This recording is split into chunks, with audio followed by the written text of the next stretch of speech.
सो good morning everybody, myself Acharya Vishvendra. कुछ question आपसे discuss करूंगा। आपको दो कोइल्स दी गई हैं जिसमें करंट दिया गया है, आपको ऑब्जर्वर यहाँ पे है। अब इनके बीच का सेपरेशन d है। तो आपसे पूछा गया है कि अगर हम डिस्टेंस को बढ़ा दें तो डिस्टेंस बढ़ाने से क्या होगा, फ्लक्स घटेगा।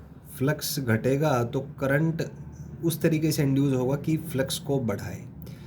तो फ्लक्स को बढ़ाए तो करंट सेम डायरेक्शन में भी इंड्यूस होगा।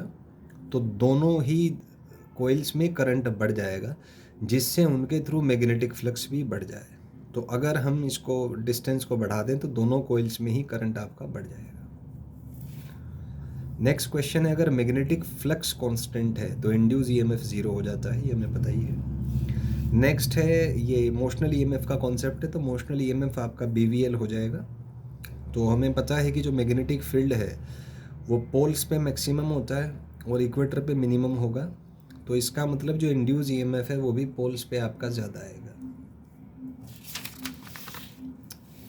उसके बाद नेक्स्ट है कि एक हमें हेलीकॉप्टर दिया हुआ है जो कि मूव कर रहा है, तो उसमें हमें पता है कि हॉरिजॉन्टल कंपोनेंट मैग्नेटिक फील्ड का ले लेते हैं।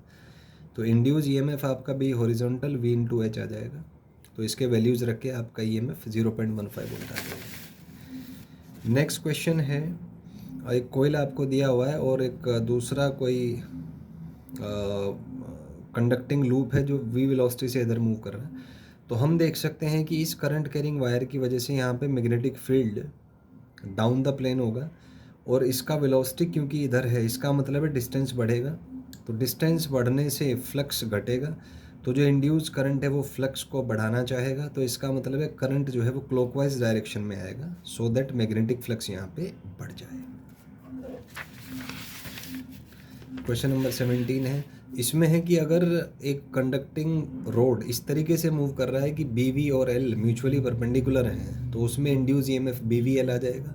करंट होता है E/R, E का वैल्यू BVL, तो BVL/R। तो यहाँ से सॉल्व करके अब रेजिस्टेंस क्योंकि ρL/A होता है तो LL कैंसिल हो जाएगा, तो BVA/ρ आपका करंट आ जाएगा। नेक्स्ट इज आपको एक कोयल दिया हुआ है और मैग्नेटिक मूवमेंट यहाँ पे कांस्टेंट है। तो हम कह सकते हैं कि जब ये इधर मूव करेगा तो induce EMF change in flux upon time होगा। चेंज इन फ्लक्स को BA लिखा जा सकता है। अब क्योंकि जो मैग्नेटिक फील्ड है वो मैग्नेटिक मोमेंट के प्रोपोर्शनल होता है, तो हम कह सकते हैं कि यहाँ से जो इंड्यूस ईएमएफ है वो आपका MA/ΔT हो जाएगा, क्योंकि इंड्यूस ईएमएफ मैग्नेटिक फील्ड के ही प्रोपोर्शनल है। तो ये आप देख सकते हैं।